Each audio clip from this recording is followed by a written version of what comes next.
Hey, this is Steve Bloom, and you are listening to the Geekcast Radio Network. Today on Weekend at the Movies, superhero news aplenty, an interesting twist about the next Alien film, a possible new face for Han Solo, and the return of movie games. All that and more coming up on Weekend at the Movies.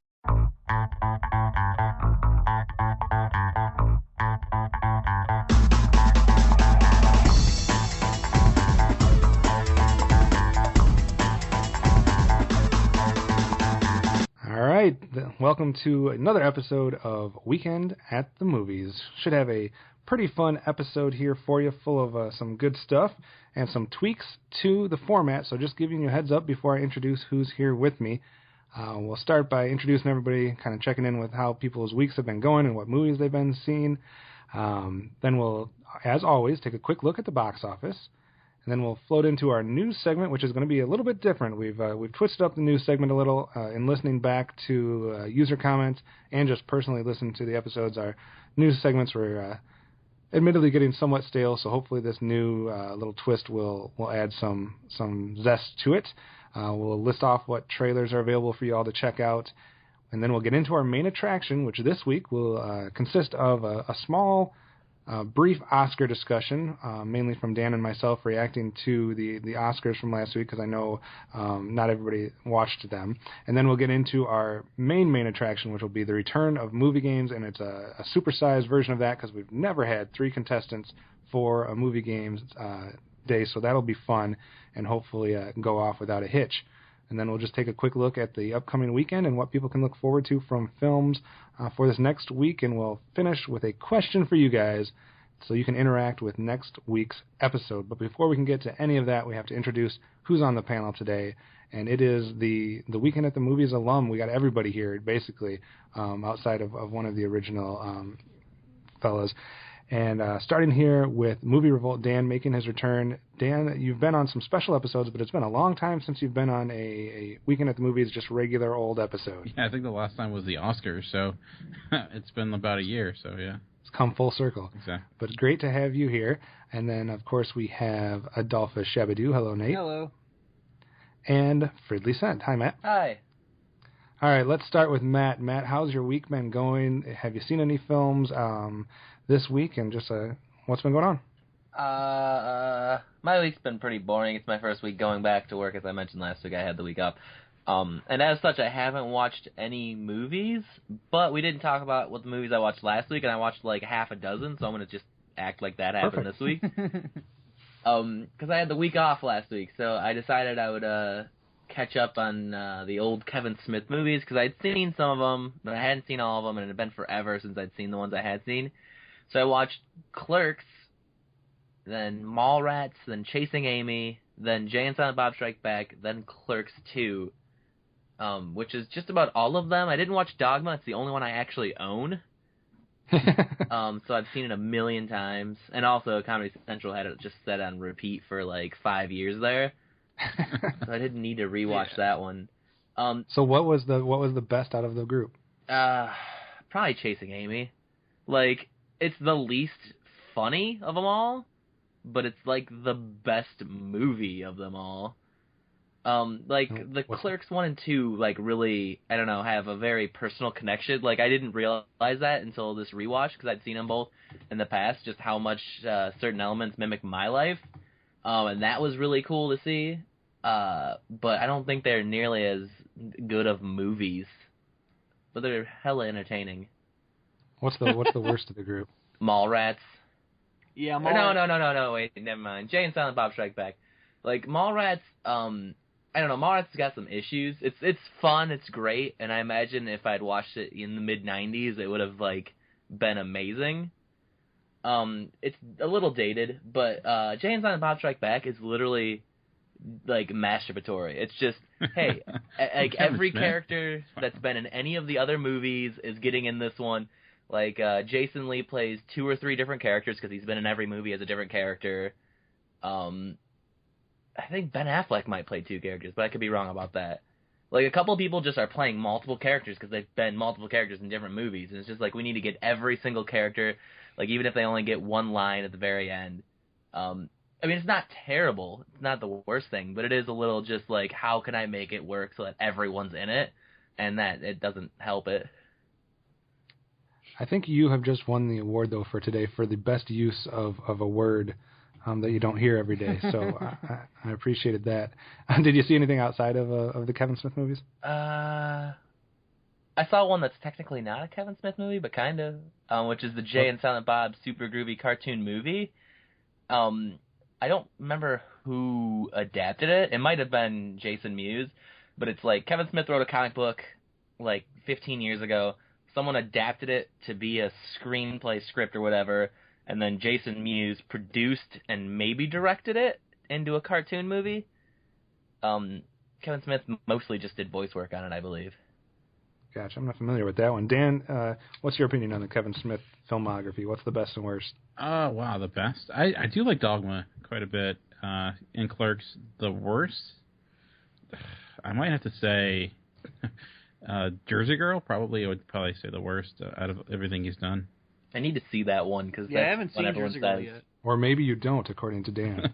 I like that. I wasn't a big fan of Tusk either, honestly. Oh my gosh, Tusk! I was waiting for that. All right, Nate, go ahead. Tusk is so bad. I saw it. I redboxed it, and it was the worst piece of crap I've ever seen. Like, I don't know. Oh man, I was torn between seeing Tusk and Horns. I wasn't sure which one I should see. Oh, definitely Horns. Neither. Neither is the answer to that Horns question. No. Horns is good. No, it wasn't. I like Horns. You suck. Okay. It's the first movie in a long time I shut off before I finished. Oh, you didn't even finish it. No, I mean, I got close enough. I mean, this is how bad it was. There literally was probably 5 minutes left, and I was like, I don't even care. He turns into a big old demon. Yeah, I saw that start to happen, and that's when I shut it off. Whatever, dude. Whatever. Nate, what else have you been watching over the last week or two? Geez, over the week, I watched 3 movies. Nothing in theaters because, whatever, I'm poor. No, there was literally nothing to watch in theaters this last week. Good.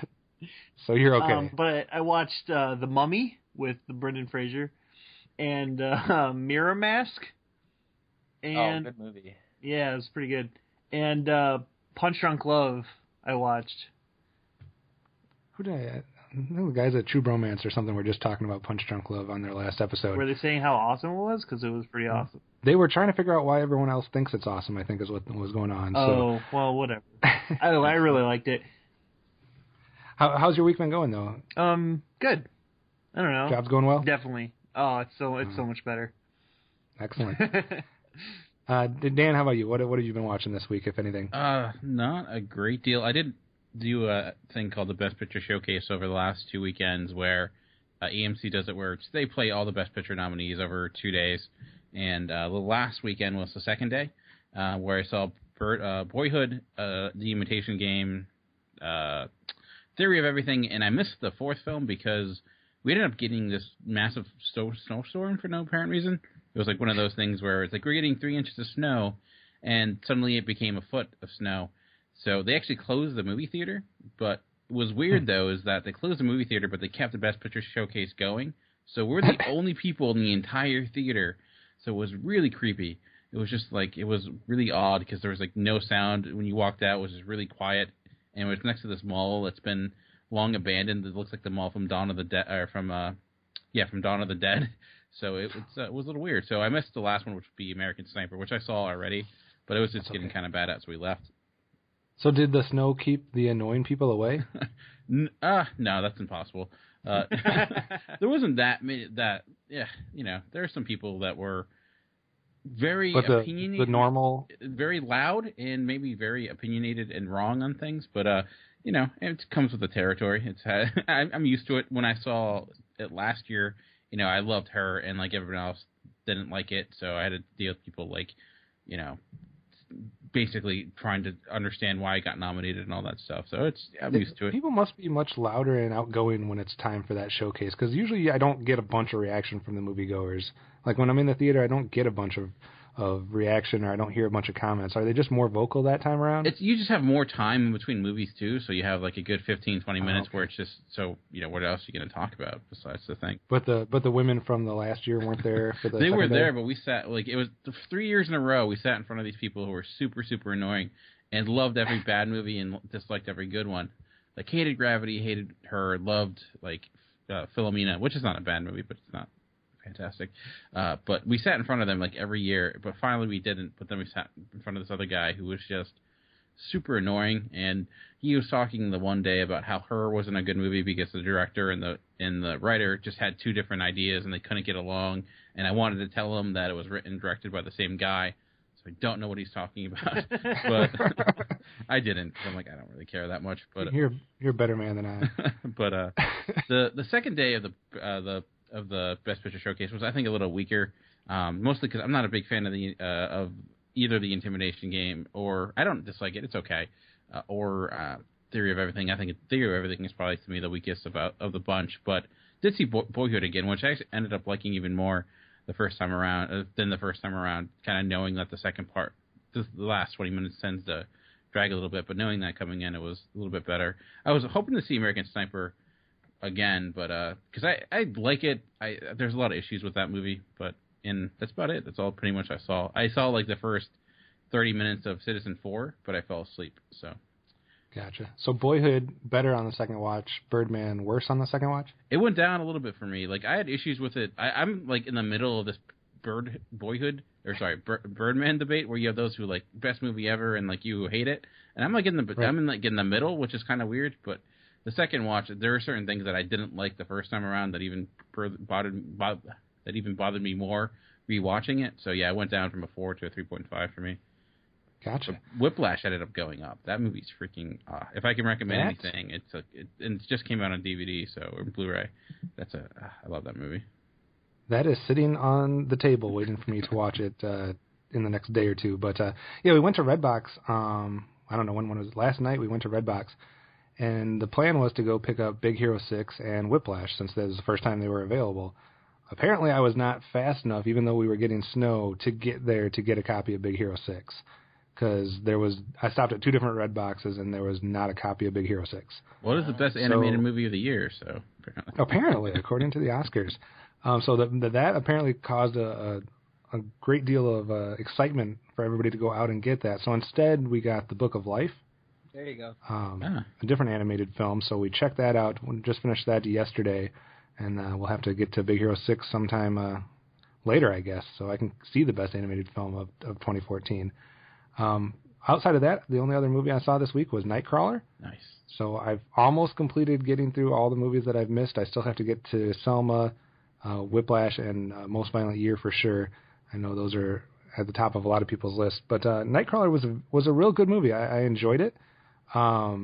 Jake Gyllenhaal is as advertised, like everybody said. That's easily one of the best performances of the year. Not quite sure how he did not get a nomination.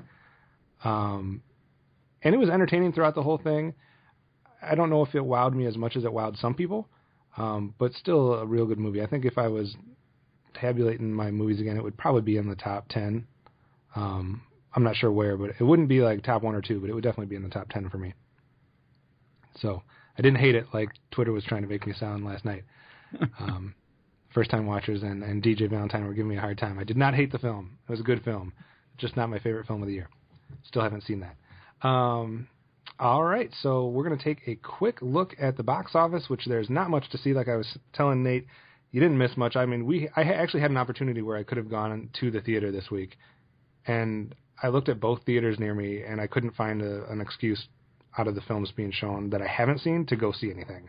It just, unless I wanted to see 50 Shades of Grey, which I did not, so I went without going to the theater, which is weird for me. But looking at the weekend from last week and kind of setting up for this weekend, last weekend 50 Shades of Grey reigned supreme again, brought in $22 million, which made it hold on to the 1 spot. Kingsman: The Secret Service still at number 2. SpongeBob movie still at number 3. The top 3 did not change at all.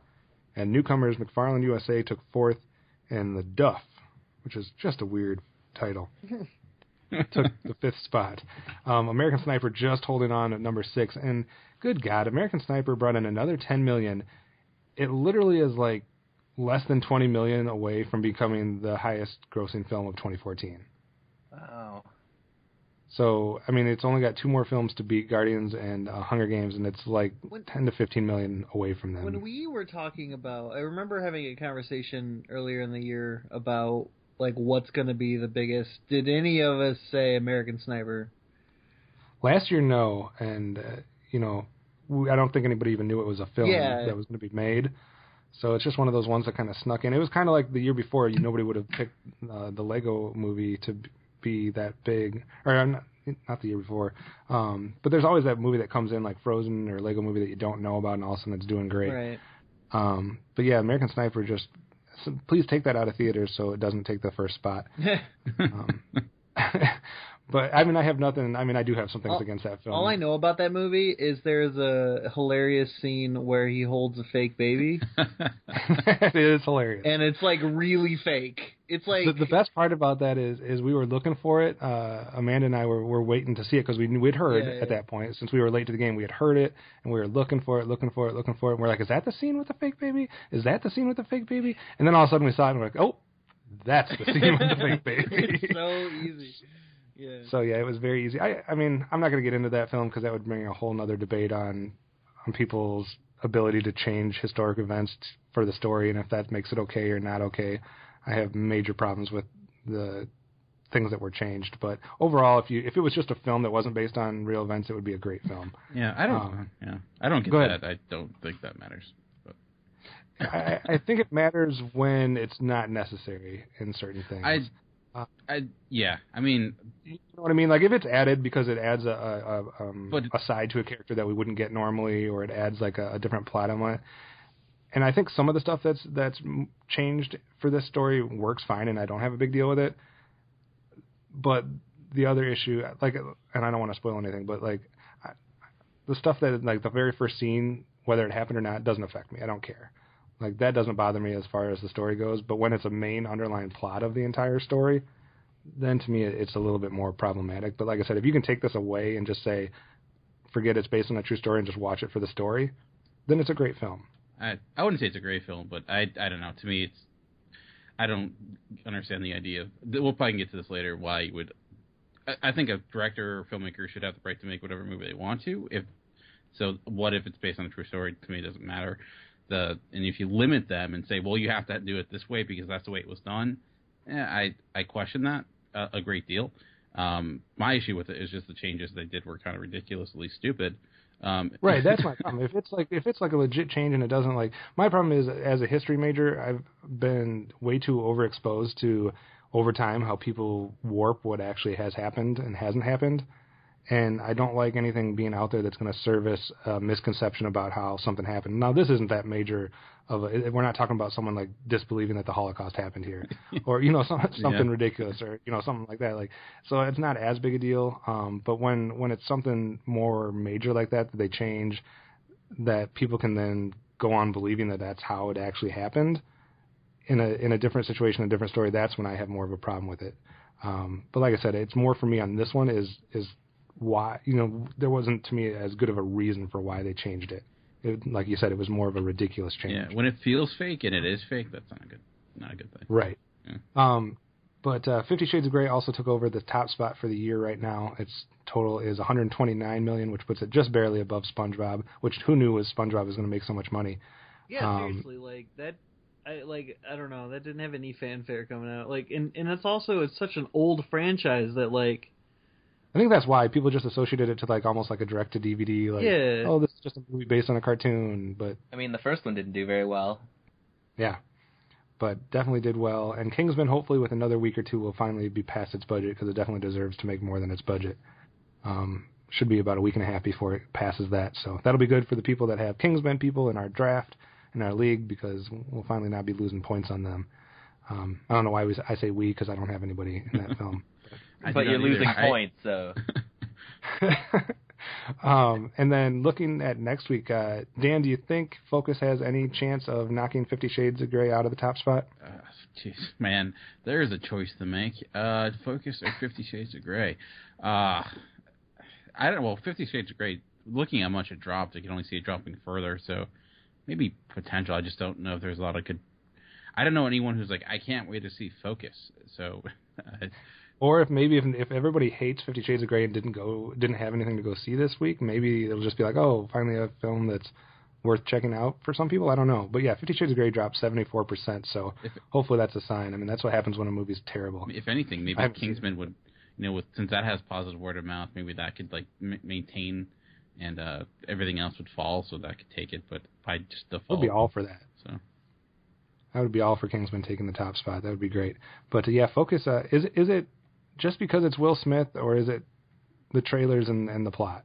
I like Will Smith. It just looks, I don't know. It just looks like we've seen this movie so many times before, and I don't know. It just doesn't look all that appealing, and especially considering it when it's coming out, it's not really a good sign.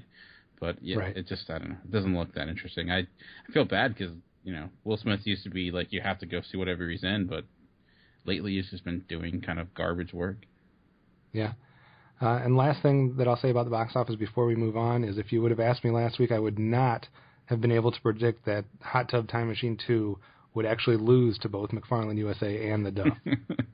So brought in about half as much as what those movies made. So luckily it's a comedy, so there's not much budget there, but not a good opening for Hot Tub Time Machine 2. Its first week, and it comes in at number 7. So yeah. But I don't know, maybe I'll watch it someday when it's free. Going into the news, we're going to change things a little bit from what we usually do. You're probably used to us going through casting calls and delays and sequel news and trailers and all that. Instead, we're each coming with our own news segments. So we each have a couple stories that we're going to touch on, and we'll kind of just have open discussions about that, go around the table one at a time, and we'll see how that goes. So let's start with Dan. What's your first news story you want to bring up? Well, my first news story is a reference when I was saying earlier about changing things, because I know this has caused a lot of controversy because news went out. You guys talked about it last week, I believe, with Blomkamp taking over the reins of Alien and doing a film, and people are kind of asking, well, will it have Ripley in it? Will Sigourney Weaver return and do a role? How's that going to work? Because if you know anything about the Alien franchise, especially if you look at what happened to her character, might be kind of difficult. Well, it came out recently that they're going to kind of forget that Alien 3 and Resurrection happened and just kind of pick up after Alien 2 and take it from there. And it appears. So I know that has caused a lot of controversy which is weird because usually all these Alien 3 fans have come out of the woodwork that didn't exist not that long ago about this, the anger regarding it. But I mean, I don't know. I'd rather them get away from Ripley because I think there's a lot in that universe they can kind of go into. But I'm kind of curious to see how it goes because I hated how a lot of great characters in Aliens were killed in basically with Alien 3 from the beginning. So I was hoping that they can kind of right those wrongs. But I don't know. I know you guys. I know Nate and Matt. I don't think you guys have seen Alien and Aliens, correct? No, I haven't. So now you guys can just watch those two and then get right ready for this one. You don't have to watch 3 and 4, so your homework is less. Sweet. So that's good. I'm with you, Dan. I don't really find a problem with this. And the reason I don't find a problem with this is because in reading the article, it sounds like Blomkamp has been working and thinking about this particular idea for a story for a long time. It seems like this has been long in the works. Before he ever even knew he was going to be able to do anything, he had ideas for what he would do with this story. He had jotted stuff down. He had stuff written. He had, artwork and stuff like that. So, I mean, this isn't like he's just coming into it and just like, they asked me to do a new Alien movie, and I didn't like 3 and 4, so we're just going to do whatever. This is like a fan of the franchise.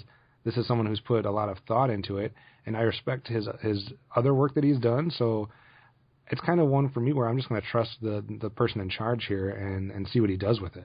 Yeah, I mean, I like Alien 3. I don't think it's as strong as Alien or Aliens, but it's kind of a weird little movie.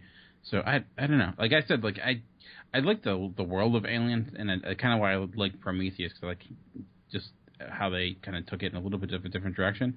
So I wouldn't be against if he left it completely, but knowing this is a story he's wanted to tell for a while, but that can go 2 different directions. We've seen directors who have had stories and they've wanted to tell for years, and then it ended up not being all that great. But I trust Blomkamp. I like pretty much everything he's done. I know a lot of people don't like Elysium, and I didn't love it, but I thought it was pretty solid. So I'm excited to see what he does with the franchise. And for the record, Dan and I both say good things about Prometheus and, for the most part, Elysium. So that's a sign of years prior to 2014. But yeah, I'm fine with this, and I'd be interested to see, especially Matt and Nate, if you guys go back and watch Alien and Aliens, whether you see this film before you see Aliens 3 or whether you see it. I'd be interested to see your guys' take on if you think that's something that's okay, or so especially if you don't see Aliens 3 until after this new one. That would be interesting. But Nate, what do you got next for your first news story? They revealed Aquaman's costume in a nice little poster on Twitter. Yeah, that definitely caught a lot of people's attention, the image of Jason Momoa dressed up like Aquaman. Nate, what did you think about it? You're the artist of the group. I like it. I mean, it's totally out of left field that he's just like super... I mean, and again, I don't like how like gray it is and how sad he looks. I don't know. But DC. It's DC. It's got to be sad and mopey. But I mean, it's a cool... It really looks like a '90s suit version. It looks like Aquaman has been infected by Venom from the Spider-Man. Symbiote Aquaman. Yeah, I don't know. I mean, a lot of people had issues because they were like, "Oh, you're casting Jason Momoa in this. What are you going to do? Dye his hair blonde? This, that, and the other." It seems like they're going for more of a silver gray look, unless that's just for the purposes of that picture and because everything is gray. But I think what they did is they probably did a good job of still making him look familiar enough to people that are going to like, Game of Thrones or this, that, and the other, to see him as someone that's not going to be made fun of. I mean, I think that's the thing that I get from it. It doesn't look like a superhero character that's going to be the butt of jokes. Yeah. But I like his tattoo scales though. That's kind of a cool design. Amy brought up a pretty good point. Well, she brought up 2 points. One that's solid and one that I don't know if I agree with. But the first one is that, like, why does he have tattoo scales on one arm and then identical looking real scales on the other arm? It's like he's got, like, metal scales on one of his arms and then the other arm is like, hey, we don't have as much metal because we wanted to see, so we're just going to paint them on. Like, that looks kind of, Yeah. It's very, character designy. It's like a guy with a blank canvas was just like, let's put armor here and then do this there. Which is 90s comic book to the max. Actually. Oh yeah, it's also very Japanese anime. Yeah, I could see that. The other point she had that is I'm not gonna back it as strongly. Is that if they're gonna give him a tattoo, why don't they give him like tattoos similar to like what the Pacific Islanders have, or other people that spend a lot of time in the ocean, so that he like has like that fitting in element. Kind of if you look at The Rock, the arm that he has that doesn't have the smell what you cooking logo on it, like his other arm is like a classic Pacific Islander tattoo. And if they had done that instead of the scales, I don't know. I guess I kind of agree with it. It'd have made more sense and looked better, and not been like, wait, where does the clothes end and the body begins? Overall, Matt, did you like it or dislike the image? So, I think I've gone on the record a million times saying I want it to be close to the source material. Why are you adapting something if you're not going to be close to the source material? Knowing that they don't care, it's not terrible. Yeah. It's not the worst thing ever. And I liked Man of Steel more than Nate did, so I'll probably enjoy Dawn of Justice League 3 or whatever more than he does. I don't know. I think the image looked pretty badass, so I'm fine with it. What about you, Dan? Yeah, it looks fine. I mean, Aquaman's a tough sell. It's hard to do that character. I mean, I think I get the casting of Jason Momoa. If you're going to cast him, I'm glad they don't try to change the way he looks and try to kind of go along that route. But I do think the idea of getting more, tribal-like tattoos would probably make more sense because his arm kind of looks like, I don't know, like a checkerboard. I don't even know what they're going there for. But if this movie was made in the '90s, Jason Momoa would be like all of a sudden like a crew cut blonde hair, and it would be blonde, frost tipped, all that good stuff. His trident looks pretty badass, so we got that going for him. It looks fine. I mean, I just started reading like the New 52 Aquaman, which actually is quite good. So so good. Yeah, and so I think there's a way to make Aquaman into an interesting character. So I hope they take advantage of that. But I don't know. It looks fine to me. I'm not a huge Aquaman fan, so I don't really care what he looks like as long as he looks like he stays within the universe of the world that you've created, and it seems like that's the case for the most part. He does look really sad, like that's the look of the DC. You know, it's dark, and, you know, with the black shading, and you know, no one smiles anymore. But you know, that's the way they go, I guess. I heard an interesting.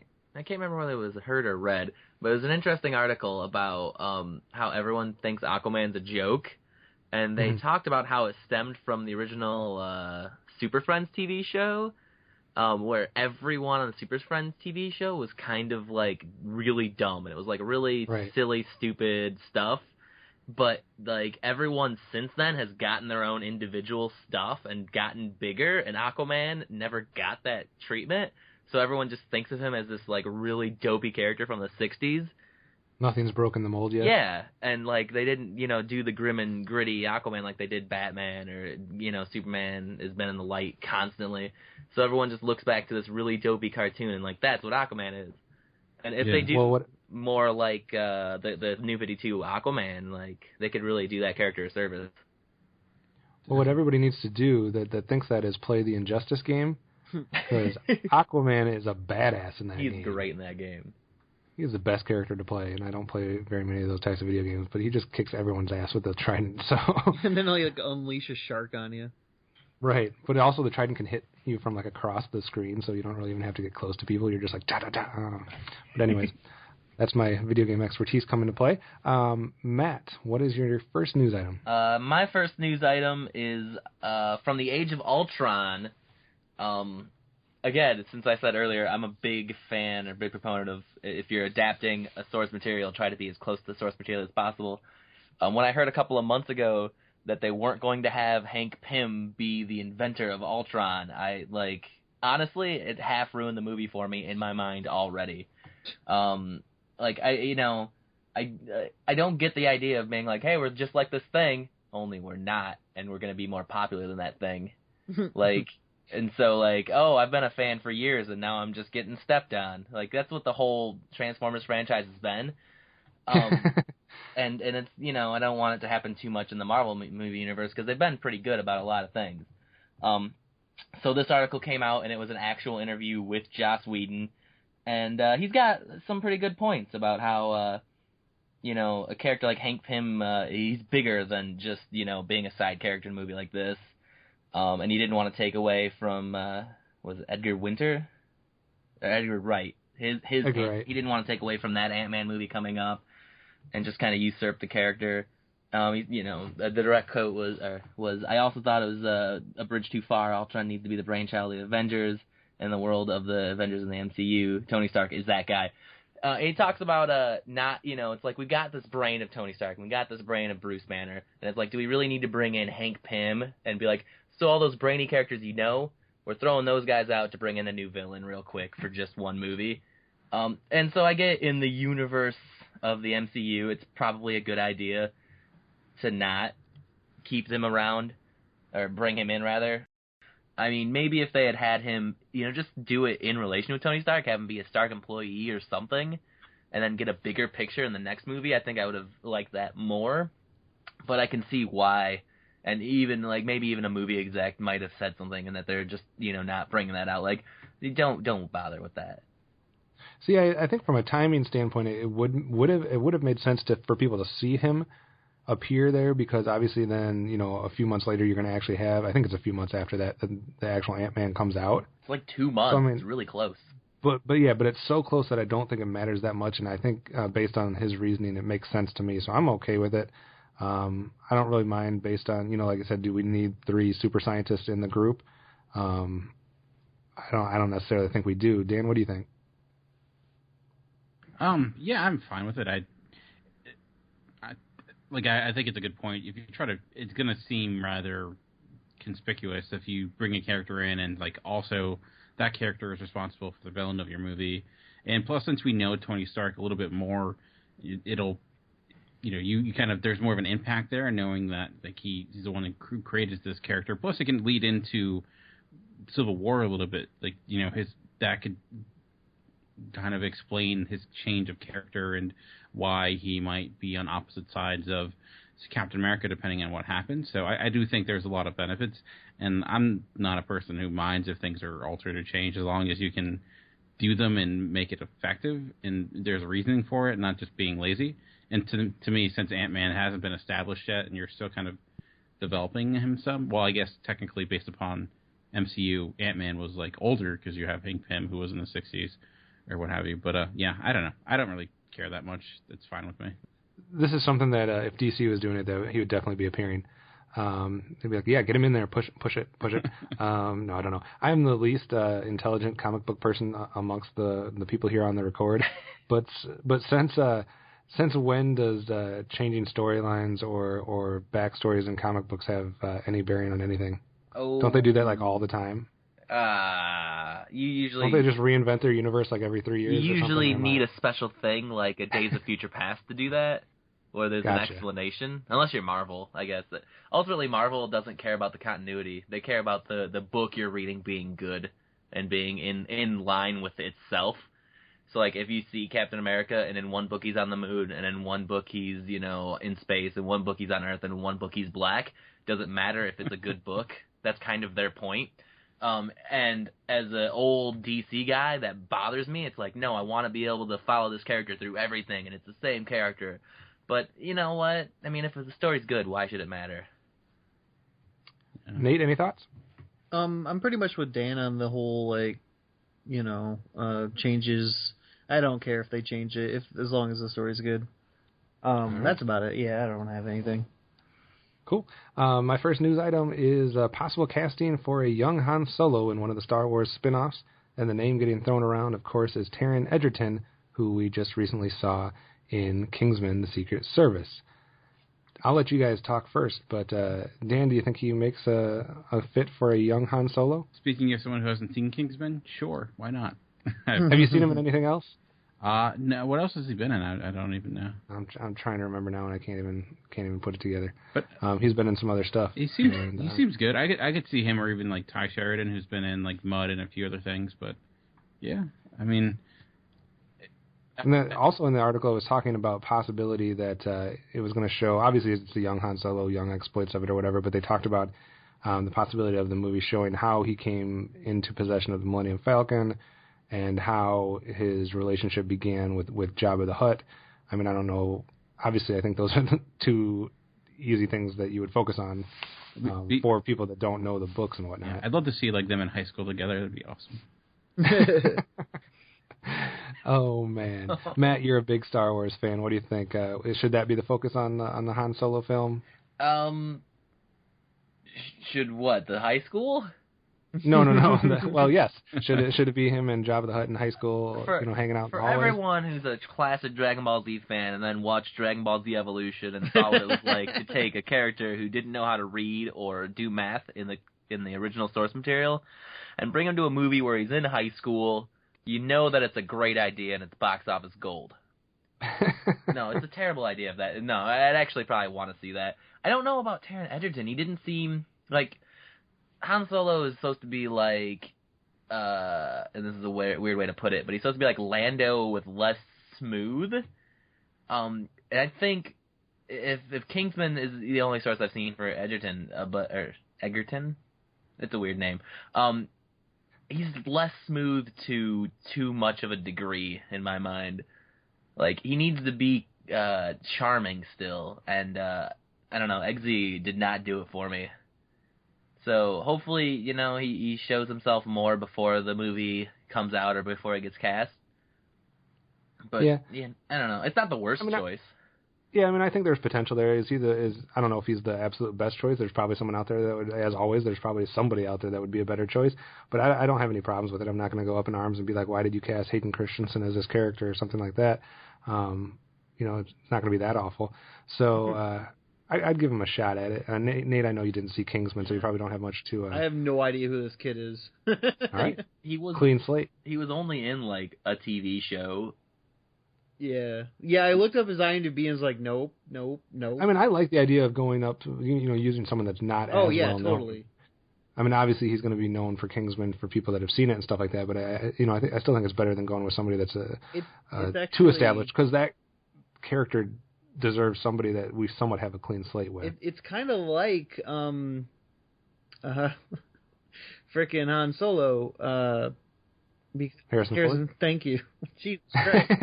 I'm bad at thinking sometimes. But like Harrison Ford was like he was well known for like 1 or 2 movies at the time, right? Am I wrong on that? So American Graffiti. He was in American Graffiti. Yeah. Yeah. So I think similar. Actually, I don't have his IMDb full. Actually, that's a lie. But I mean, if he was only in like American Graffiti, like, and that was like it, then that might be the perfect one, because he had like a weird, silly accent in that, and then did a great Han Solo. And so, rest was like history. Because what's his name? Edgerton in that movie had such like a Cockney, dirty accent. It was like, ugh. That brings us back to the panel for their second go-around. Dan, what do you got as your second news story? My second news story is a rather quick one, and it's just that Sundance, like the big movie that was, well, I guess big movie's kind of not the right way to describe movies from Sundance, but the movie that was the most, I guess, award-worthy, the one that had the biggest buzz, was Me and Earl and the Dying Girl, which got its release date for this past summer. And the reason I bring that up is because the one that was really renowned last year was Whiplash, which obviously got a Best Picture nomination, and also the year before that, Fruitvale Station, which didn't get a Best Picture nomination, but did get a lot of critical awards and straight awards. So and both of those made my top 10 for the year. So that's why I'm excited, because there have been a pretty good pedigree for those strong films out of Sundance. So it's cool that it's actually going to be coming out wide release in the summertime. So, which is usually the season of the big films, but it's nice to see that there'll be some small stuff out there as well. My resolution for this year is to have seen this before the end of the year. So, because I remember Fruitvale Station, I was rushing to see that at the end of 2013. And obviously, I'm just getting now ready to see Whiplash. So I'm going to try to not sleep as long on the film here. So I'm with you. I want to see that one hopefully this summer, and if not, early fall. So I think that's exciting as well. That brings us back to Dan, or I'm sorry, not Dan again. You already went. But Nate, what's your second story? Yeah, my second is an article about the Shazam movie. And it's not very a particularly interesting article. It's just an article about the Shazam movie, because I love Shazam. So, hey, they're talking about it, and that's cool. But yeah, it's and we already brought up The Rock. So. Yeah, and I love The Rock, but you know, I've been waiting for a Shazam movie for like 9 years. So like, they're basically just saying that the production's going well and that it's gonna be coming out probably sooner than 2019, which I don't care. It's a Shazam movie. I'm excited about it. because a boy is going to go Shazam and then turn into Captain Marvel and then fight Black Adam. He's and not going to be awesome. Captain Marvel. He's going to be turned into Shazam, yeah. But whatever. I don't care. It's going to be cool, and I'm excited about it. I enjoy that you're excited about this. The most bizarre part of this article is that it's talking about productions going well, this, that, and the other, and nobody's been cast for this movie yet. Yeah. What part of production is going well? That they greenlit it and that they got The Rock? They have, some drawings on a piece of paper that has, like, The Rock's head pasted onto it, and it's like, this is a big arrow with Black Adam, and then another drawing with a question mark guy on it that says like he's a good guy, and then they take the two pictures and they slap them together, and it's like, this is our movie. Oh Lord, I think that's exactly what that article is based on, actually. So, but yeah, I guess it's not going to be 2019. So good for them and good for you. Yeah. I want more. I want a Shazam news article at least once a month just to get you excited. Yeah. Matt, what do you got as your second news item? To just continue hammering home that Warner Brothers is making movies and they involve superheroes. I brought in an article about Wonder Woman, which, there'd been talk about it, but apparently it hadn't had a solo film announced officially until just recently. And that's got all of the names. The director will be Michelle McLaren, Gal Gadot being Wonder Woman. Since she's in the Justice League one, that would make sense. They're gonna switch midstream. Well, it wouldn't surprise me. Yeah, see? Like it worked for Marvel. And then they had the writer, too. But they're talking about the release somewhere in the area of summer 2017.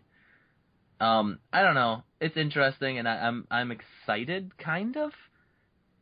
There's been in the last few years a push for leading ladies that are strong and good role models and whatever. And I hope with that in mind, they make a movie that's entertaining, that has a female lead lady, and not a movie that's just like, hey, women are awesome because we said, and just like not prove it, I guess. But they've got me in, so hopefully it's good. It's every new, like, we hear about Marvel stuff that's coming in like 17 years from now, and everyone, it seems like they're still excited about that, because it seems like we already know that Marvel does good things. But it's like every time that the DC has a rumor about a movie coming out in like 6 years, I think there's a skepticism that's like, are they going to be even allowed to make those movies? Or are they going to be like giving up on the movie scene by then? Seriously, how many times did they throw out the Justice League script before pushing it back 7 years? So I don't know. I have to see a good DC team up film or grounds for that before I get excited about anything that's coming 4, 5, 6, 7 years from now. So that said, if this article is correct and their plan is to do a trilogy with the first one being in the 20s, the second one being World War II era, and then like the third one being present day, like that sounds awesome. I mean, like we all liked the Captain America movie, right? Like yeah. So if they do something similar to that and give us, even more backstory, I mean that's a good idea. Yeah, I'm not against it. I just can't get excited yet because I just want to not have too many of my hopes dashed right away when we see the first or the next DC film that is dark and dreary and depressing. Which leads me to the last news story, which we are just hammering home superhero stuff today, guys. So if you're not a superhero fan, I apologize for the last half hour. I will put timestamps in the episode so you can skip ahead. But my last article was coming out of James Gunn, who was defending comic book movies and films, etc. And basically what happened is Dan Gilroy, who was the guy behind Nightcrawler, I don't know, we're probably blowing this out of proportion. He just makes a small comment in his acceptance speech at the Spirit Awards that basically says that he's happy that they survived the tsunami of superhero films, and that films that have spirit are still allowed to be seen and be noticed and receive awards and stuff like that for. That's a very bad synopsis of that. But and James Gunn just basically came out to defend it, and basically his point was that he was bothered by the fact that Gilroy was basically alluding to the fact that people that make superhero films aren't interested in telling a good story, this, that, and the other, regardless of what their popularity is or how much money they make. And this is a quote: "What bothers me slightly is that many people assume because you make big films that you put less love, care, and thought into them than people do who make independent films or who make what are considered more serious Hollywood films. I've made B movies, independent films, children's films, horror films, gigantic spectacles." He says, yes, there is people that are just in it to make a buck, but there's quite a few people that are in there to try to tell a good story.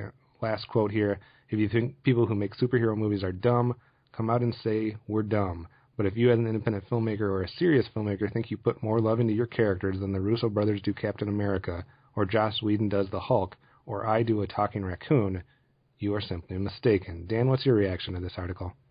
I think James Gunn is misunderstanding what Dan Gilroy was saying, because looking at his speech, it was more so not that those who make superhero films care less about what they do, but just the fact that that's all Hollywood is doing at the moment. That they're so focused on doing franchises and something that's tied to something else that they're getting away from original ideas. And that to me is more what he was saying, not necessarily that hey, those people who make superhero films aren't caring about what they do, and that our movies are better than theirs, but more so that, there's movies out there that are original and they don't have to be gigantic spectacles. They can be small and more more independent or more character based, not based upon something else. And that's what I took from it. I think James Gunn is truthful in what he's saying, that just because you're making a superhero film doesn't necessarily mean that you're a bad filmmaker or that you don't care about what you're doing. But I feel like they're arguing two different points. I agree with you 100%. I would make the argument that they're both right in what they were saying and what they were intending. I think what Gilroy might have, why he was misunderstood by Gunn was that last part. I don't think it was just, overcoming a tsunami of superhero films to be noticed or to, that people still saw it and still appreciated it. I think that would have been fine. I think for some reason he took that last part and maybe misconstrued it, where he was saying, kind of alluding to the essence of what those awards are for, or kind of the spirit of a movie, or something to really chew on. I don't know if he was like maybe taking that last part and misconstruing it, but I agree with you. I think both people are actually right with what they were saying. I think, like you said, I think he just kind of misunderstood what Gilroy was saying. Matt, what did you think of that article? I like to just take the quote of "I do a talking raccoon" out of context. But, I mean, I don't know. I don't know if I could care so much less about what some dude says on a stage. Yeah. Like, he's like, hey, I got a movie. I get the idea that it does kind of feel like a tsunami of superhero movies. And I don't know. I haven't been in a situation where it's like I could be a sellout, so I can't really comment on whether or not going for the big movie it cheapens your art. Yeah, I don't think it does necessarily. I mean, like you said, I think there is people out there that are probably just getting attached to stuff for money, but there's probably plenty of people that take their job serious and want to produce the best type of film that they're going to do. And then there's Michael Bay. So, I mean, I don't know. There's, hate mail directed to Optimus Solo tweeted out. Who is defending Michael Bay? Who on earth? Seriously. Nobody on this podcast. I mean, Pain and Gain was pretty good, but, Bad Boys 2 was funny. Yeah. I didn't say that. I didn't say anything about Michael Bay. But yeah, I don't know. Like I said, I think they're arguing two different things. I found it interesting just because you don't usually see these people, flashing out against each other. So I found it somewhat interesting just to read. But I like Guardians of the Galaxy, and I like what James Gunn's doing. So keep doing it. And I like Nightcrawler. So Gilroy, keep doing what you're doing. And let's all just get along. Because, I mean, Gilroy, too, he was part of the Bourne franchise. So it's not like he has not done his own blockbusters previously, so I don't necessarily, so I don't think he was. Yeah, that's why I think he was just being misunderstood with what he said. All right, so that's news segment for today. We did have some trailers that came out that'll be posted in the episode link. So if you want to go to the show page on geekcastradio.com, there will be links to all these trailers. We had trailers for Superfast, Cymbeline, Love and Mercy, A Little Chaos, The Riot Club, Growing Up in Other Lies, The Cobbler starring Adam Sandler. I just throw that out there so people don't watch that one. Kill Me Three Times. I'm just kidding. No. That one is it kind of looks interesting, even if it is still kind of like a kiddie movie. But I don't. Whatever. I mean, it looks better than 90% of the movies he's been putting out lately. It's better than Superfast. I can say that much. Yeah, definitely. Infinitely Polar Bear. That's got to be one of the weirdest names for a movie that I've ever seen, but it actually looks somewhat intriguing. And Welcome to Me. We're not going to get into any of those. Did you guys watch them, though? Yeah. I watched not the last 3, but yeah. I mean, there's some interesting stuff there. Obviously not a bunch of big ones. I think the Cymbeline was getting a few headlines. Obviously The Cobbler has Adam Sandler. But they all have little bits and pieces that are interesting, but I'm going to agree with Dan that Superfast would not be one of them. The spoof of the Fast and Furious franchise, if you're wondering what that is. Is that made by those people? Asylum? No. I'm just No. The epic movie. The scary movie people? Epic movie. I don't know. I stopped watching those films a long time ago. You stopped watching What? them way after everyone else did. Because I stopped at 0. Oh, man. I stopped at Scary Movie when I was trying to watch that in a hotel room with my sister and my mom, and the first scene was so inappropriate we had to shut it off. Wow. That was a fun, awkward moment yeah, when I was a teenager. You don't watch it. I think I did watch the first Scary Movie. I watched the first 2 because the second one had David Cross in it, and I was very big into Mr. Show. I was going to say, that was back when Mr. Show was big. Yeah. Same reason you watched Alvin and Chipmunks 3. So. Oh my gosh. David Cross has stated how much he hates those movies, but it like buys him awesome things. Yeah. Anyway. Speaking of sellouts, anyways, so you can check out all those trailers and let us know which ones you're most interested in out of that group. And we're going to take a quick break. We're going to be back with a quick talk about our reactions to the Oscars from last week and our main attraction. We're going to get into some fun movie games, so don't go away. It's some fun stuff coming up. After these messages, we'll be right back. On the Simplistic Reviews podcast, we talk movies. We talk TV. We talk. Hello, Julie, what the heck are you doing? Trying to make our spots sound more exciting by adding explosions. Yeah, I'm pretty sure you could have got the point across with sound effects, not the real thing. Download the show on iTunes or at simplisticreviews.blogspot.com. I'm sure your insurance company will cover that. No, they won't. No, they probably won't. Hi, this is Greg. This is Chuck. And this is Dan, and we are Talking in Circles. Because the world needs another podcast, we are here as Geekcast Radio's newest edition. And as the title says, each week we get lost in conversation about a wide range of topics, including movies, comics, games, art, TV, and even occasionally sports. We play games and discuss pivotal topics like who would win in a fight, the Kool-Aid Man or Tony the Tiger, and examine the hot-button issues of the world of geekdom. We keep things fresh by taking timeless topics in new directions. We are simply 3 friends having a fun time talking about life's most fascinating foibles. Stay connected with us every Tuesday on iTunes or at geekcastradio.com.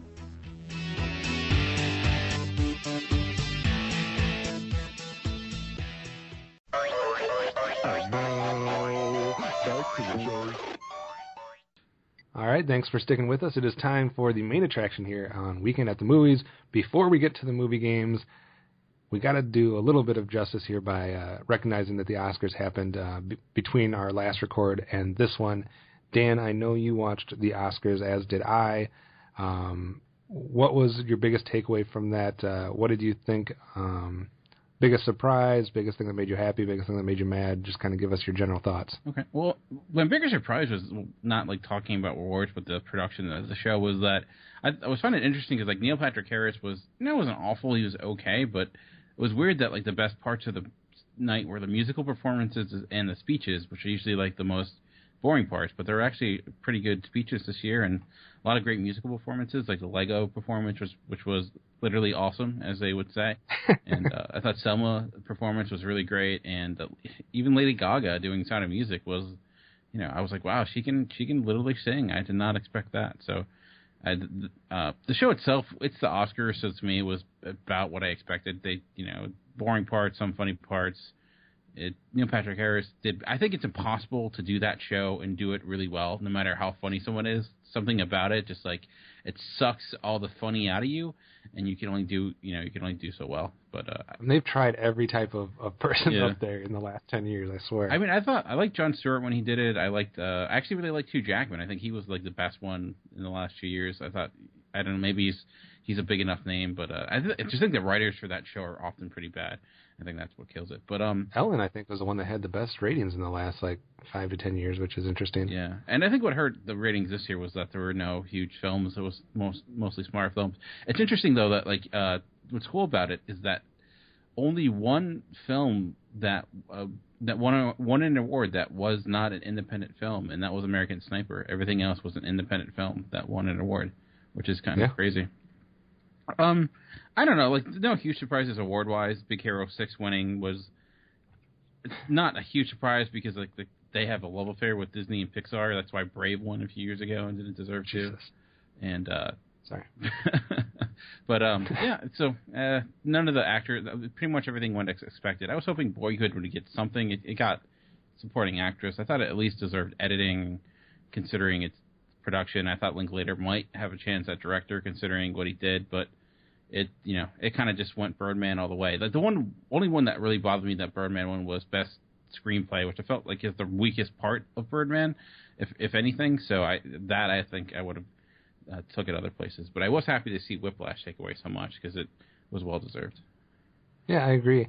I think as far as the record goes, since we brought that up, I think we could have done without of the briefcase. Bit. God, that was terrible, and it was brought up like 17 times, and the punchline was not worth it. My favorite thing that Neil Patrick Harris did the whole telecast was, number one, bring attention to Lego Movie not getting nominated before that song or right after it. And then going over to talk to David Oyelowo, God, I can't say his name. And right after he did that, he's like, see, they do like you now. Bringing attention to the fact that he didn't get nominated. So I did enjoy that they actually kind of acknowledged that. But yeah, he was not as good as you expect, and I agree with you. The speeches were much better than normal, and the musical numbers were awesome, especially the Selma one. That was pretty darn impressive. As far as the awards go, I think the biggest disappointment for me would be, of course, since I've been a champion of this movie forever, but Dawn of Planet of the Apes not winning for effects. I just don't get the Academy hate for motion capture. I don't either. I don't. Like, Interstellar special effects were fine, but like really, like how do you not look at what Dawn of the Planet of the Apes did and be like, okay, they like the facial expressions that they were able to pull off is just phenomenal. So I don't understand that whatsoever. And especially when you look at other movies that have won based on much less in that category. I mean, if you were to look back at the Oscar winners of visual effects, there is some terrible films that have won in that category. I think Harry and the Hendersons won at one point for that. Hey, come on now. But Planet of the Apes cannot. And then, of course, I haven't seen Big Hero 6, so I can't say if it deserves it or not, but that was definitely a shock when they said that name. We're all just getting over the shock of Lego Movie not being nominated, and then we just expect to hear, either one of the How to Train Your Dragon or the Miyazaki movie, which I'm not going to try to pronounce because I've never heard it pronounced the same way twice. So, yeah, it was kind of shocking there. I'm with you, though. I agree that I would have given Linklater the director nod. If Birdman had to win awards, I think it should have been other ones outside of like what you said with the adapted screenplay and with the director. I think those could have gone elsewhere. But other than that, there wasn't a whole lot of different, shocking things or anything like that about it. No, it was pretty much everything went as expected. It was a weird year. Like it's when it comes to the Academy Awards, because Birdman, there wasn't like the Academy like movies, like the Oscar bait movies would be like Intimidation, Game Theory of Everything, and they didn't really walk away with a huge amount. But Birdman, Birdman's not a movie that you would associate with the Academy, but they just love movies about movie making or theater. That's why Argo won last year. They love that. Especially, and they love movies that are actor-centric because the actors make up the biggest branch of the Academy. So any movie that tends to bode well. That's why Crash won. And, I don't hate Birdman as much as you do. Like I mentioned, I'm more in the middle of it. I wouldn't have voted for it. I actually did like a list on Letterboxd of like all the Best Picture nominees from 2010 to 2014 or whatever. And it's like in the middle for me, but like I was rooting for Boyhood or Whiplash personally, or Grand Budapest Hotel, when I was happy to see that win as much as it won quite a few awards. That was awesome. Yeah. Did you do predictions this year? I didn't do it this year. I just never got around to it. So yeah. All right. Well, I can't ask you how you did that. Yeah. I did a few for a few websites to like try to win stuff, and I didn't win anything. So I guess I didn't do that well. You had won at your best showcase thing, so that was your winning for the week. Pretty much. All right. Well, we are going to get into our movie games then. And just as a warm-up and before we get underway, I'm going to be the little, what do you want to call it, the masters of ceremonies here, the MC. I won't be participating, but I'll be leading the way as far as directing things. It'll be Dan against Nate against Matt.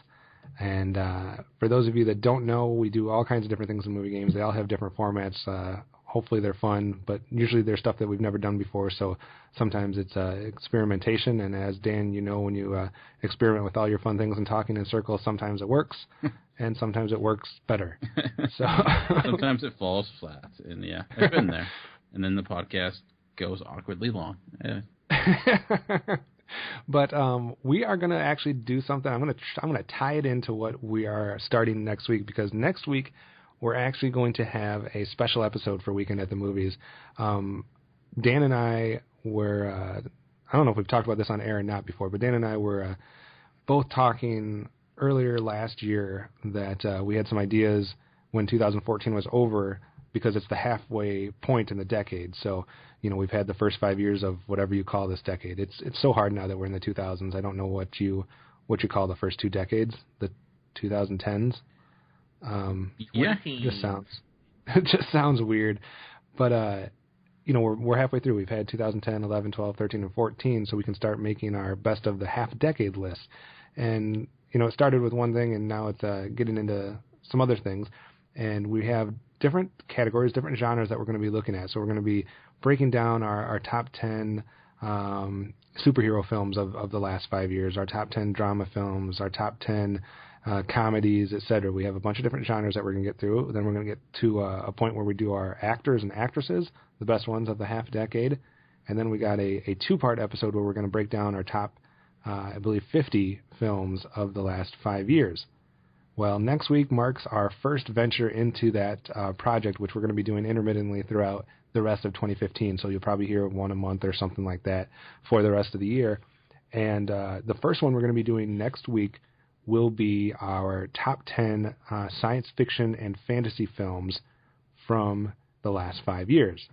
And with us on that record will be Dan, myself, Mr. Matt Fridley, and Hyro from the True Bromance podcast. So as we go through here, we're going to be bringing on some special guests for some of these episodes. So you'll hear Nate in some of them, you'll hear Matt, you'll hear Dan, you'll hear me in some of them, and then you'll hear a bunch of our friends from the different movie podcasts that you probably all have heard us talk about here and there. So should be fun. Dan, are you looking forward to it?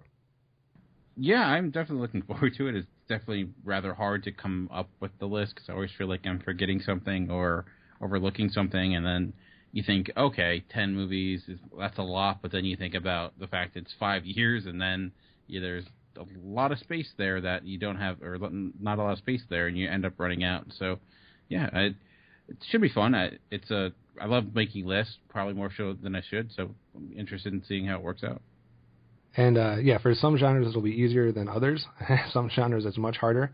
And we'll have a couple different formats. It won't be the same format on every show. Sometimes we'll be all with our own top 10. Sometimes it'll be a collaborated top 10. So it should be fun. But that starts next week with science fiction and fantasy films. And in order to kind of set the stage, since next week we'll be talking about the last 5 years, I thought, why not, for movie games, look at all the years before that? So let's not totally leave out the past and the history of science fiction and fantasy.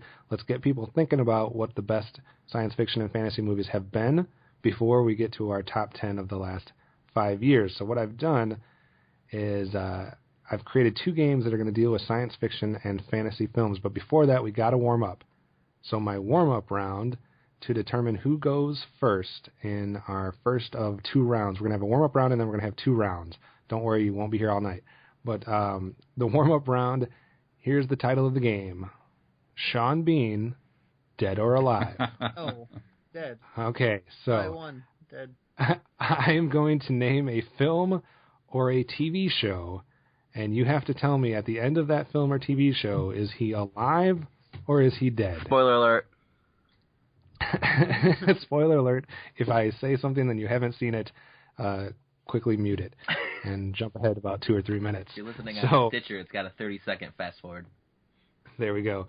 So whoever gets the, we're just going to go around. Each one of you is going to get a turn. There's 1, 2, 3, 4, 5, 6, 7, 8, 9, 10, 11, 12, 13, 14, 15 of them.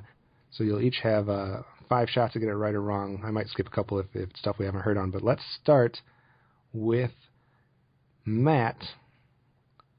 National Treasure.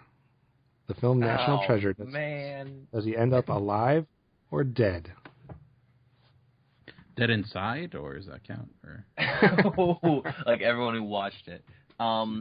You know, I don't even remember if I've seen this movie. I know I've seen bits, like there's some serious... You know what? I'm just gonna hedge my bets and assume you're going crazy, and I'm gonna go alive. He is alive, captured, facing probably life in prison for attempted murder, but alive. Heck yeah. So you're all right there. Let's go to Nate. Yeah.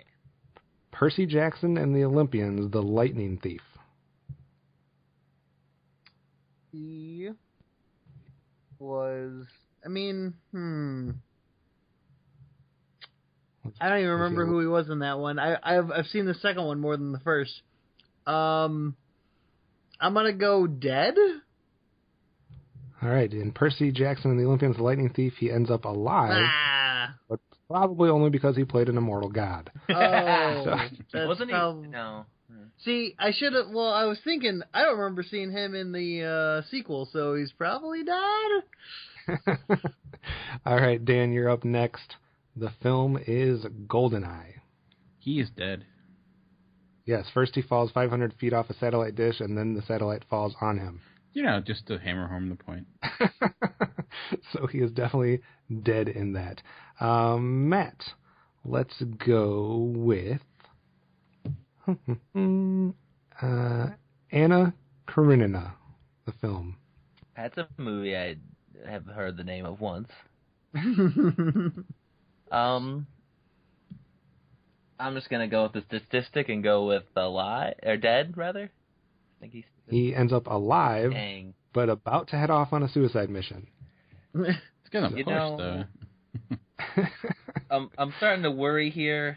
Like I've been living a dynasty on these movie games. I've been cementing it every week, beating Nate. What? And I now beat you at least once. Not once. You beat me on the pre-rounds once, but never in the actual game. Whatever. All right, Nate, you're up next. The movie is Troy. What, like, is that like Tron, but different? No. No. The movie Troy. It's like the Iliad and the Odyssey with all the magic taken out. Is it like that douchebag you knew in college, Troy? No. Okay, he's dead in that one. Odysseus lives through the war. Clearly, wait, he was Odysseus? Yes. I haven't seen that movie. All right, back to you, Dan. Dan, let's see here. Try to give you Silent Hill. Jesus. Go with dead. I don't know. He is alive in that. Jesus. Maybe they'll kill him off in the sequel. All right, so right now it's 1 for Matt, 1 for Dan, so we got to keep going until we break this tie. Matt, the film is Patriot Games. Man, I don't watch movies. I'm gonna go with dead because I think you've only thrown out 2 deads because everyone expects them to be dead. Patriot Games, he is stabbed by a boat hook, impaled on an anchor, with the boat exploding afterwards for good measure. So alive then. Probably dead. All right, Dan, you're up next, or No. is Nate? Nate's up next. It's my turn. All right, throw you an easy one here. The Lord of the Rings, The Fellowship of the Ring. Dead. Yes. All right, definitely dead in that one. Dan, you are up then, and which one haven't we done here? Don't say a word. Okay. Movie, don't say a word. I'll go with alive. He is buried alive, but still dead. Woo! Wait. So. That means I win in a way. All right, we'll quit after that one and let Matt go first. The other ones I don't know. Obviously, Game of Thrones would be too easy, and I don't want to spoil anything for anybody that hasn't seen that. Other ones, let's see, where else did he die? Black Beauty. No, didn't die in that one. That's a kid's film. Died in Equilibrium, died in Black Death, died in the TV... Yeah. He's his partner in the beginning. Died in the TV show Henry VIII, and died in the movie The Field. I think he was killed by a cow in that one. Anyway. What else is in a field? So. All right, so Matt will go first. So we're all warmed up now, so there's no excuses. And this is what I have for you guys. We'll see how it goes. But we got 2 rounds. The first round, we're talking about science fiction. So what I have here is I have the top 100 science fiction films, all right, of all time, according to Total Sci-Fi Online. Don't worry, we're not going to talk about all 100, so we're not going to be here all night. But you each are going to have a turn going around, throwing out a science fiction film that you think made the top 100. If it's on the list, you stay alive. But as soon as you have 3 strikes, you are out, and the last person standing will win this round. So you're just going to keep naming science fiction films that you think made the top 100. So hopefully you have some in your head when you think of science fiction. Matt, since you won the last round, you can pick the order that we go. Who's going first, second, and third? Let's start with Dan, then Nate, then me. Okay, 1 second. Get my score pad ready. So again, once you pick 3 movies that aren't on the list, you're out for this round. So we're starting with Dan. All you got to do is name a science fiction film that was in the top 100 science fiction films of all time. And for a caveat here, none of them on this list will be from the last 5 years. So the list is only up through 2009. That's why I picked this particular publication. So it's from the beginning until 2009. We will cover next week the best of them from 2010 to present. So with that being said, and you've had a second, I've stalled as long as I can, Dan, what's the first science fiction film you're going to put out there? I'll go with 2001: A Space Odyssey. All right, 2001: A Space Odyssey they had at their number 2 spot. So that is correct. Matt, who did you say was going second? Nate, I got a question, though. Yeah. Are we supposed to not click on the links under this category in the Yeah, don't script? click on those. Keep getting all this right. I was going to say, I can cement my dynasty for real. No, don't click on those. All right, Nate, you're up. Star Wars. All right, Star Wars is off of the list. That was number 3 from 1977, Star Wars. Matt? Nate took my one, so I'm going to grab the only other sci-fi movie from 1977, which was Close Encounters. Close Encounters, also from 1977. See, you do know movies. I only know that one because when we were playing that movie game, and they're like, sci-fi movie, 1977, I was like, fucking Star Wars. And they're like, nope.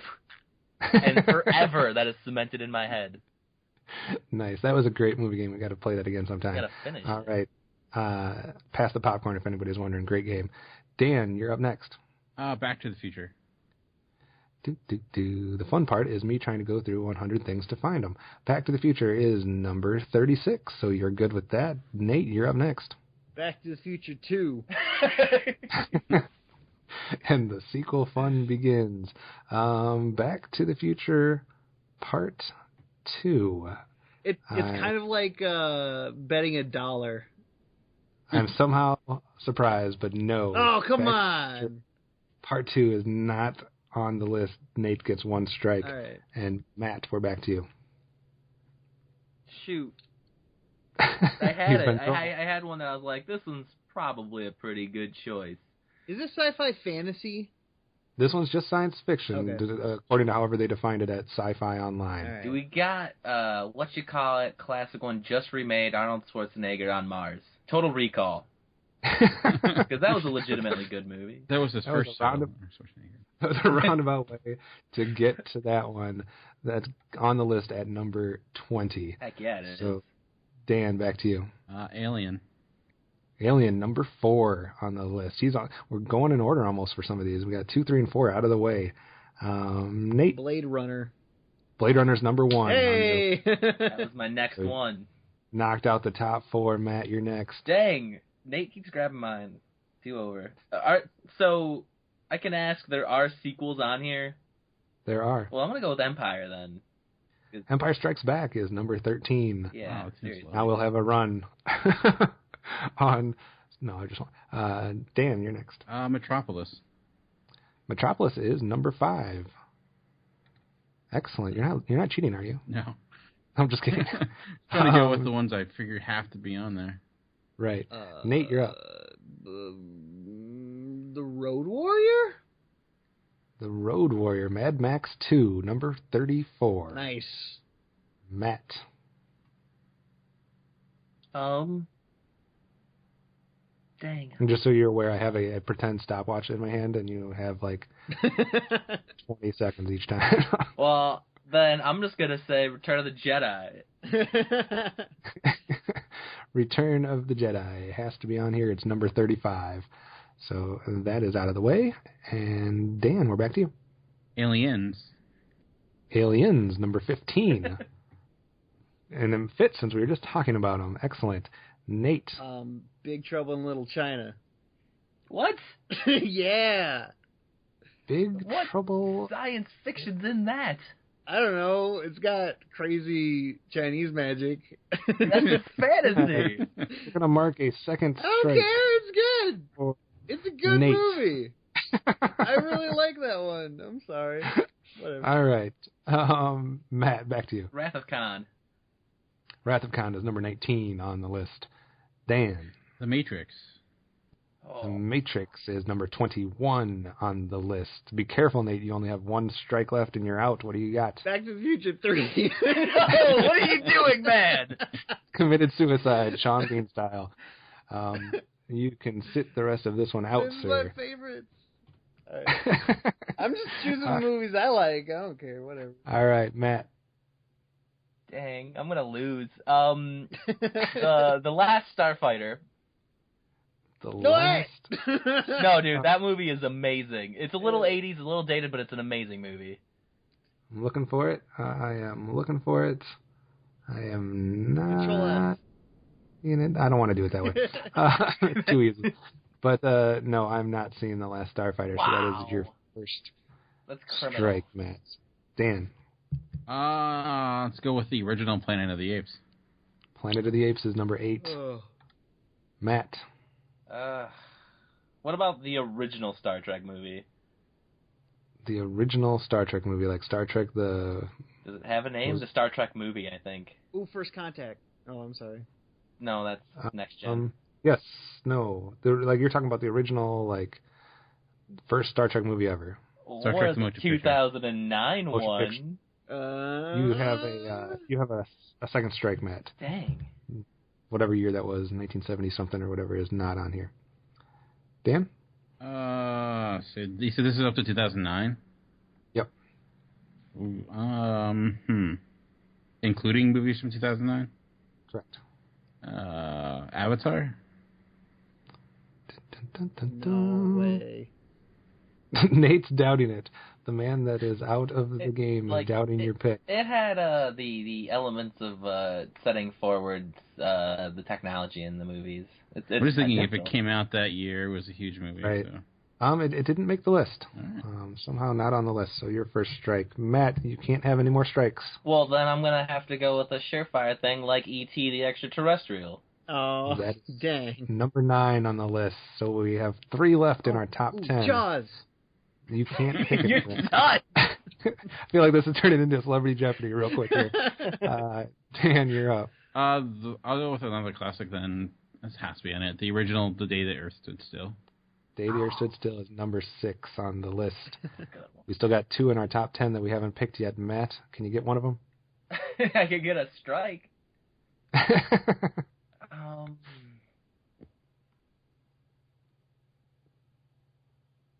Don't worry, dead air makes for good entertainment. Yeah. I'm just kidding. I don't know. I'm gonna throw it away because I can't think. Iron Man was 2009, I believe. So let's go with that. Iron Man, possibly not considered sci-fi by them, maybe. It's got a robot powered by a battery that's an inch big. And not on the list. Yeah, it's a dumb list anyway. All right, Dan. Let's see how long you can go here. See if you can get a few more off the list before you get your other 2 strikes. What do you got? Okay. Solaris. Solaris is number 10.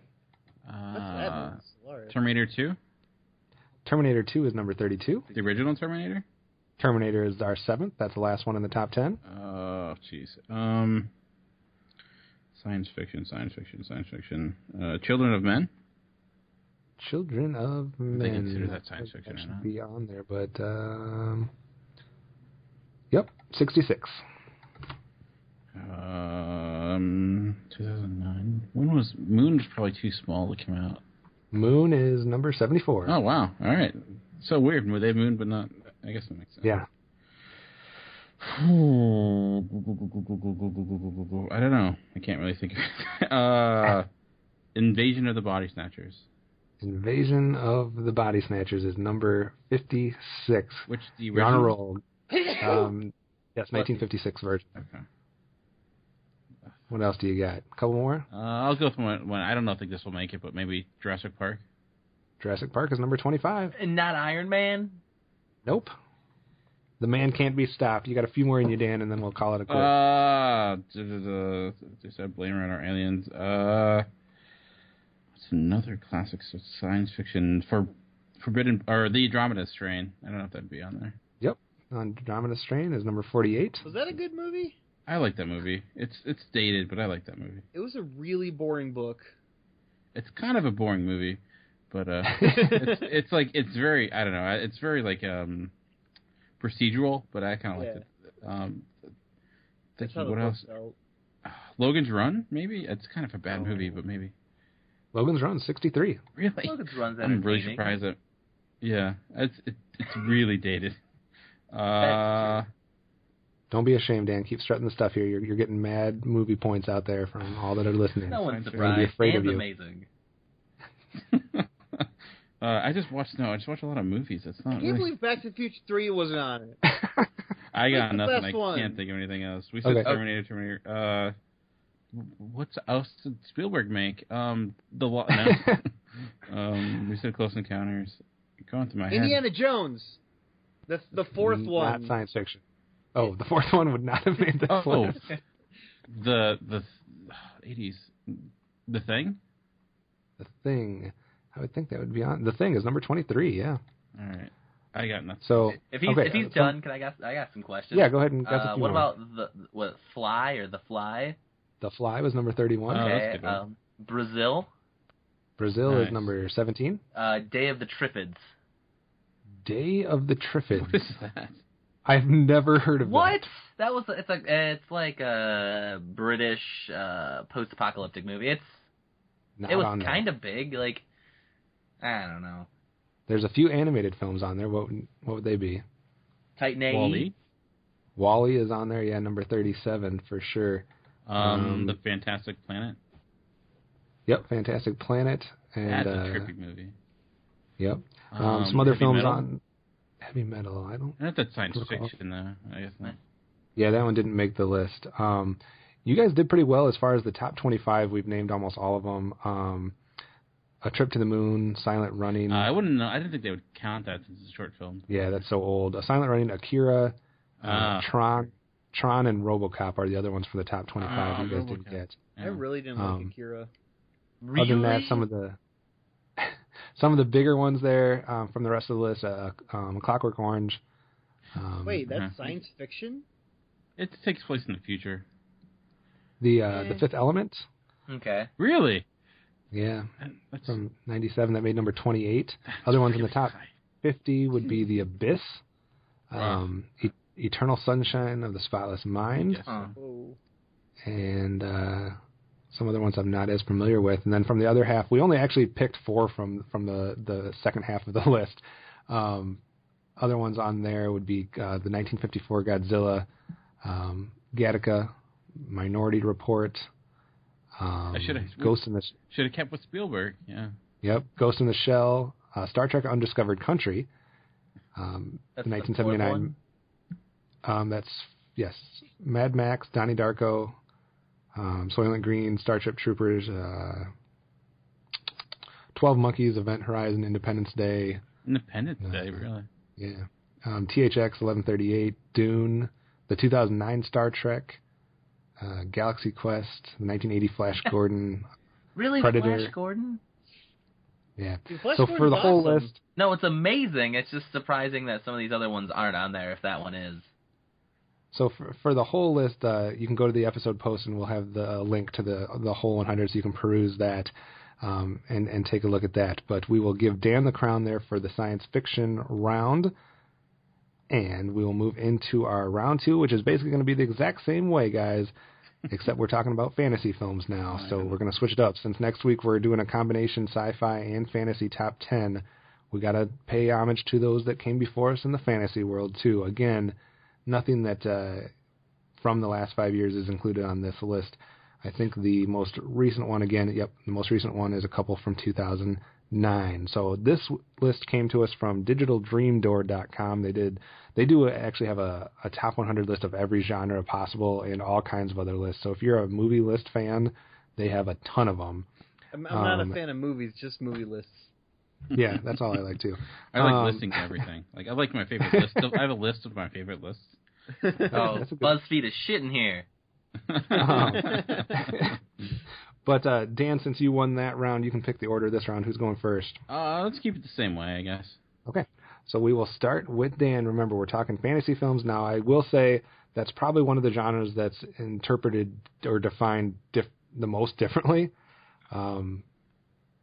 So don't be mad at us for their definition of fantasy. We're going off of their site, but I think most of these do fall under the fantasy realm, so to speak. So Dan, you're up first. What do you got? I don't. I'm gonna go with an easy one. In Lord of the Rings, Fellowship of the Ring. I would assume they would split them up. Fellowship of the Ring is number 4 on their list, so that is good. Nate, what do you got? Conan the Barbarian. Dang it, Nate, I hate you. I'm just trying to figure out what Matt's going to say. Violent here on the podcast. Conan the Barbarian is number 53, so that's good, Matt. Wow, it's so in the middle. To say, if it's only 53, then there's no way Red Sonja's on that list. I'm not giving anything away unless you officially make a guess. Yeah, well, I'm not going to waste one on that. Okay. What do you got then? Crawl the Conqueror? Crawl the Conqueror. Or is it Call? I think it might be Call the Conqueror. I'm going to give you credit for a movie called Crawl. Okay, yeah. Sure. I'm probably wrong. I think those are 2 different movies, but I'm going to take it because I need it. All right, Dan. Thank you. When did you say this list came out? The list features films all the way up through 2009. It has a few in 2009. Oh, okay. Jeez, I don't know if I understand that well. I'll go with probably one of the Harry Potters, maybe The Prisoner of Azkaban. That's usually the best one. Prisoner of Azkaban is number 13, and that is a good franchise to guess a couple films from. I'm not going to tell you which ones, though. Nate. Legend. Legend is number 6. Yeah. Matt. You love fantasy films, Matt. Come on, Matt. Yeah, I like good fantasy films. What? Legend? What are you talking about? Dude, I don't know, man.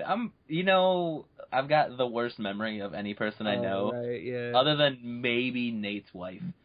I'm gonna go Fire and Ice. Fire and Ice.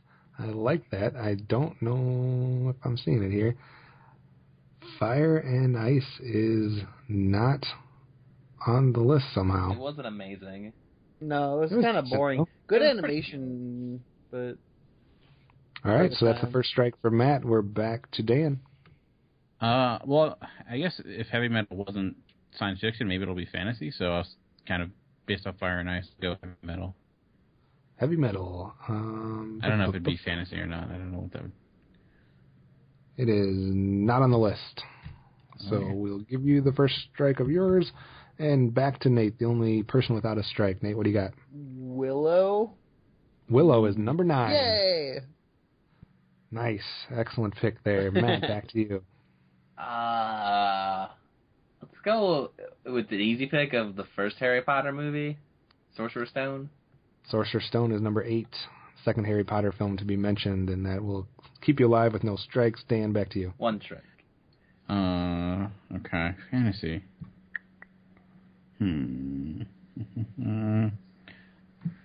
Well, we said Harry Potter already. What about Wizard of Oz? Wizard of Oz is number 1. There you go. Number 1, Wizard of Oz. Nate, and if you guys get down a couple pass, you might open some more possibilities up, but we'll see. Nate, what do you got next? The Adventures of Baron Munchausen. That is number 14. What? Above Conan? Number 14 on the list, The Adventures of Baron Munchausen. Matt, that brings it next to you. You got one strike. What are you going here? Man, I don't know. Indiana Jones. And I need more than that. First one. Indiana Jones was the first movie he did.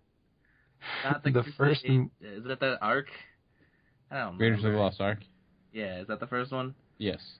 Raiders of the Lost Ark is number 22, Matt. You're safe. That's considered. Dan, fantasy, back to you. Yes, so Raiders of the Lost Ark is He said that considered there are fantasy. some ones that are questionable. Okay. Well, I said the first Lord of the Rings, so I'll say the third Lord of the Rings, Return of the King. And then you followed up your number 1 pick from last time with the number 2 on the list this time. So Return of the King is number 2. Nate, I'm trying to think what do you got? of something cool. Or maybe You got some? I don't have anything in my head. The Lord of the Rings number 2. Two Towers. That is number 10. Lord of the Rings is off of the board. So no more easy picks from Lord of the Rings. Matt, what do you got next? You had Raiders of the Lost Ark last time. Is that a suggestion that I should just grab Last Crusade? I mean, if you want to. I'm going to do that then. All right, that's number 42 on the list. Dan, back to you. Well, then I'll go with the fourth Indiana Jones film, and no, I'm just joking. Trying to go through my favorite films and what I like. Obviously, Princess Bride. The Princess Bride. Glad someone picked it. That is number 7 on the list. I'm glad it's that high too. One of my favorite films of all time. Nate, that brings it back to you. Toy Story. Toy Story. Fantasy? No. Oh, come on. It's about talking toys. Yes. If we're using that definition, then you could just name every animated film almost in history. Whatever. All right, so you all have one strike. Matt, back to you. Oh, I'm going to be the first one with 2 strikes. That's the way to think there. Positive thinking. We like it. How about the original Dr. Dolittle? Dr. Dolittle. Nominated for Best Picture. That is going way back. 1966? That's fantasy as shit. He rides a space moth. Way back. And apparently the Academy Award was not enough to make that on the list, so no Dr. Dolittle on the list. This list. All right, Dan, what do you got next? Speaking of writing, how about Never Ending Story? The Never Ending Story. That is an excellent pick, and it's on the list at number 31. So, staying alive there. Nate, what do you got? There's a couple franchises and subgenres of fantasy that you guys haven't delved into yet. The Page Master. The Page Master. I haven't even heard that in such a long time. Goodness gracious. Page Master is actually not on here. I didn't think it would be. I'm just trying to be with Matt. I'm going to be in the 2-strike category. 2 strikes, so you guys can't have any more. Matt, what do you... I'm not going to be in this category very long, Nate. Don't worry. Oh. Matt, what do you got next? So I've got one that... I've got 2 ideas, and I'm not going to be able to get them both out because they're both going to be strikes. So I'm gonna go with the more fantasy one. Aragon? No. The dragon? Talking dragon movie? That is a terrible pick. What was your other one? The other one was Ghostbusters. I was actually thinking Ghostbusters too. All right, so Matt said Ghostbusters, which is good. That's number 25 on the list. It's like I said, the other one was more fantasy. That's why Dan, what do you got next? Oh man, I was thinking Ghostbusters too. Don't think Ghostbusters 2. Did they put Ghostbusters 3 on there already? It's already on the list. Pandering list. Well, no. What about would Groundhog Day be considered fantasy? Groundhog Day, good film. I don't think they're considering that fantasy though. Nope, not on there. So we're equal with 2 strikes apiece for everybody. Nate, what do you got next? What's the one where Sean Connery's a dragon? It's called like Dragonheart. Dragonheart. That one. Number 26 on the list. Weird. Good choice. Matt, what do you got next? Don't pick Aragon. So, Highlander? Highlander is number 40. Damn, that's you. I love Highlander. Highlander. Did anyone say Labyrinth? No, Labyrinth is number 15 on the list. That's a good one. Nate. The Dark Crystal. Dark Crystal is number 23 on the list. Matt? Oh, there's another movie that's similar to those two. I don't got nothing, man. Mirror Mask? Mirror Mask. It's pretty fantasy. Is on the list at number 61. Yeah. All right, Dan, we're going strong here. Everyone's surviving. What do you got? Jeez. Fantasy. Pan's Labyrinth? Yeah, number 12. Nice. Followed Labyrinth up with Pan's Labyrinth. That's genius. So those two are off the board. Nate, what do you got next? Man. You guys are still missing one subgenre completely and one franchise out there completely. What? Oh, I think I know what franchise. Jeez. Oh, booyah.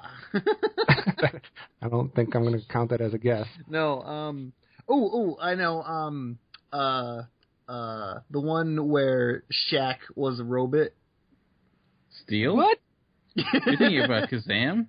Yeah! He was no, a genie? Wait. No, what would... No, the one where Hulk Hogan was a robot. Do that one. Just went from Shaq to Hulk Hogan. They're like the same dude. No, but seriously. Do the one where I think it was called no Suburban Commando. Suburban Commando. He Dude, was an alien. Kazam was a better choice than Suburban Commando. It was terrible, and you are eliminated from this game. Let him give a real guess. Turd Ferguson, get off the stage. Matt, what do you got next? Oh, man. Survive, Matt. Brave Little Toaster? Come on. Going the animated route again. If they don't go Toy Story and they go Brave Little Toaster, that'll be... No, Brave Little Toaster is not on the list. Dan, you got to name one for the win. You said franchises. I'm thinking maybe this is what you're talking about. And the Pirates movie. What's the first one called? Oh God, there's so many of them. Black Pearl.